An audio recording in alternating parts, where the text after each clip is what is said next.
دوستو ادغام یا کا مطلب ہے کہ جہاں بھی تنوین یا نون ساکن کے بعد حروف یرملون میں سے یا آ جائے تو وہاں مدغم کی آواز کو مدغم فی میں داخل کرتے وقت گننا ہوگا، یعنی تنوین یا نون ساکن میں جو نون کی آواز ہے وہ ختم نہیں ہوگی بلکہ ادغام کرتے وقت ساتھ رہے گی۔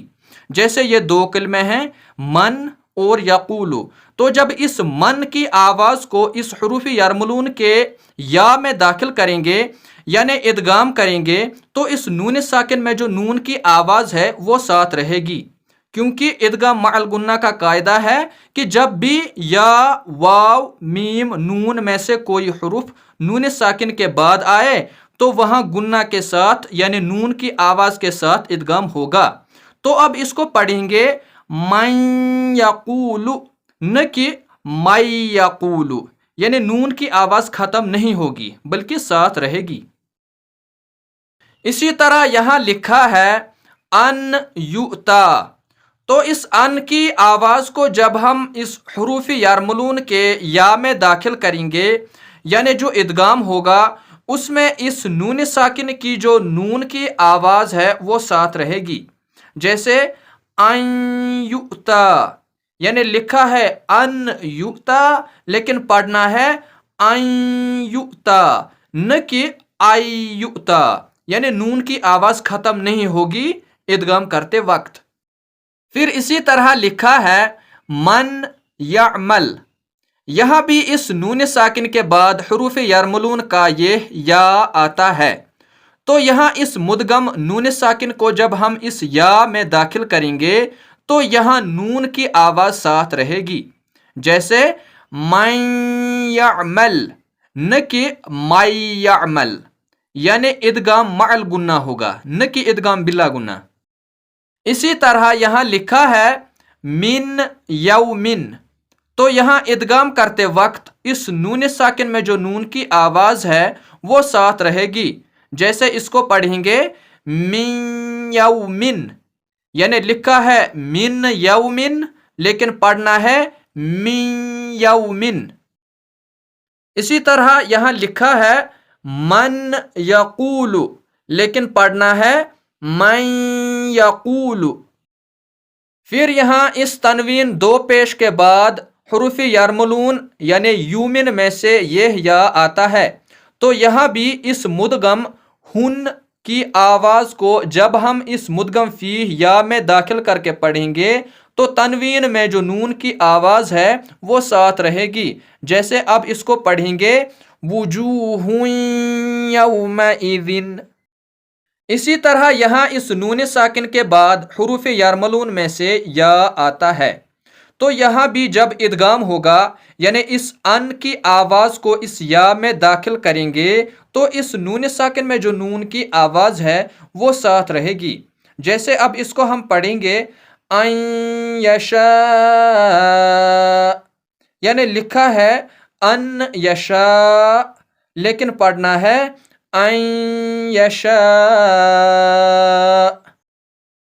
اس کے بعد ہم آتے ہیں ادغام واو پر۔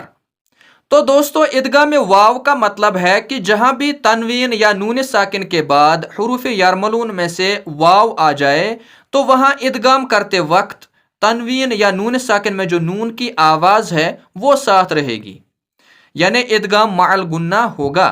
جیسے یہاں پر اس تنوین دو زبر کے بعد حروف یرملون کے یا واو میم نون سے واو آتا ہے، تو جب یہاں اس مدغم ہن کی آواز کو اس مدغم فی واو میں داخل کریں گے تو یہاں اس تنوین میں جو نون کی آواز ہے وہ ساتھ رہے گی۔ جیسے اب اس کو پڑھیں گے الہا واحدا، یعنی لکھا ہے الہن واحدا لیکن پڑھنا ہے الہا واحدا۔ اسی طرح یہاں بھی ادغام واو ہوگا کیونکہ یہاں بھی اس دو پیش کے بعد حروف یرملون کا واو آتا ہے، تو یہاں جب اس میم دو پیش من کو ہم اس واو میں داخل کر کے پڑھیں گے تو اس تنوین میں جو نون کی آواز ہے وہ ساتھ رہے گی ادغام کرتے وقت۔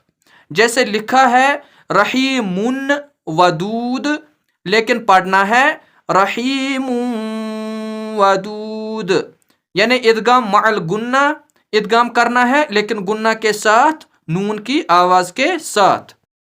پھر اسی طرح یہاں اس نون ساکن کے بعد واو آتا ہے، تو یہاں بھی ادغام کرتے وقت اس نون ساکن میں جو نون کی آواز ہے وہ ساتھ رہے گی، یعنی اس کو اب پڑھیں گے ایوں وہبت، نہ کہ ایو وہبت۔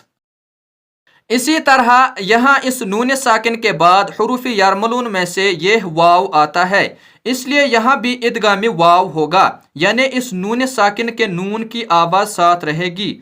جیسے من ورائہم لکھا ہے لیکن پڑھیں گے من ورائہم۔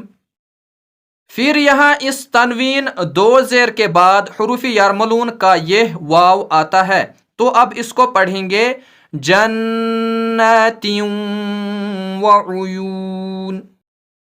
یہاں بھی ادغام مع الگنہ، ادغام واو ہوگا، یعنی نون کی آواز ساتھ رہے گی۔ جیسے من وعیدہ لکھا ہے لیکن پڑھنا ہے من وعیدہ۔ اس کے بعد ہم آتے ہیں ادغام میم پر۔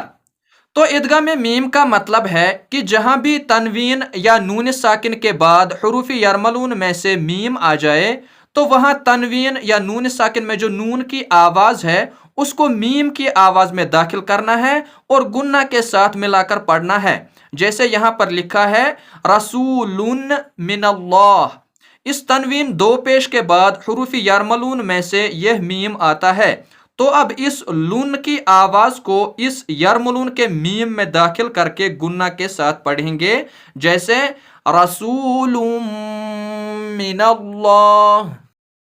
اسی طرح یہاں اس تنوین دو زبر کے بعد حروف یرملون میں سے یہ میم آتا ہے، تو یہاں بھی ادغام میم ہوگا، یعنی ادغام مع الگنہ ہوگا۔ جیسے لکھا ہے صراطا مستقیما، لیکن پڑھنا ہے صراطا مستقیما۔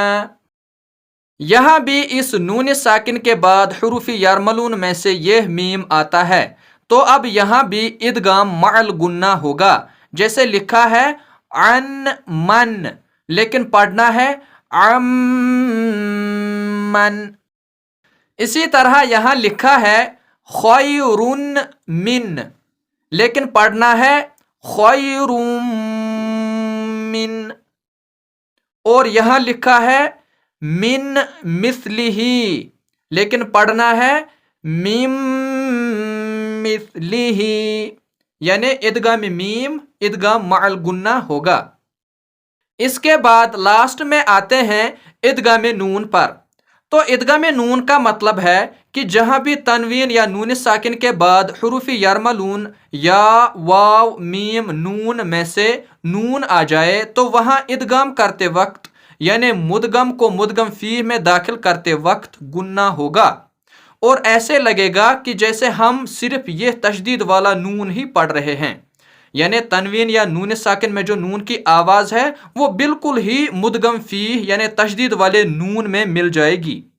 جیسے یہاں پر لکھا ہے من نبیین، تو یہاں اس مدغم نون ساکن کو اس مدغم فی حروف یرملون کے نون میں داخل کر کے پڑھیں گے گنہ کے ساتھ۔ جیسے من نبیین، یعنی ایسا لگا جیسے ہم نے صرف ایک ہی نون پڑھا۔ پھر اسی طرح یہاں اس تنوین دو زبر کے بعد حروف یرملون میں سے یہ نون آتا ہے، تو اب اس را دو زبر ارن کو اس یرملون کے نون میں داخل کر کے گنہ کے ساتھ پڑھیں گے۔ جیسے نورن نہدی۔ پھر اسی طرح اس کو پڑھیں گے من نعمتن، اس کو پڑھیں گے لمن نرید، اس کو پڑھیں گے فمن نکث، اور پھر لاسٹ میں اس کو پڑھیں گے من ناصرین، یعنی پہلے نون کی آواز کو دوسرے والے نون یعنی حروف یرملون والے نون میں ایسے داخل کر کے پڑھیں گے کہ لگے گا صرف ایک ہی نون پڑھ رہے ہیں۔ دوستو اگر آپ کو یہ ویڈیو اچھی لگی ہو تو ویڈیو کو لائک ضرور کریں، ساتھ ہی ویڈیو کو شیئر اور چینل کو سبسکرائب کرنا نہ بھولیں تاکہ جو ہمارے آنے والے ویڈیو لیکچرز ہیں ان کی نوٹیفیکیشن آپ کو سب سے پہلے ملے۔ آپ کو یہ ویڈیو کیسا لگا نیچے کومنٹ باکس میں ضرور بتائیں۔ تو دوستو آج کا یہ ویڈیو یہیں پہ ختم کرتے ہیں۔ اپنی دعاؤں میں ہمیں بھی یاد رکھیے گا۔ اللہ نگہبان۔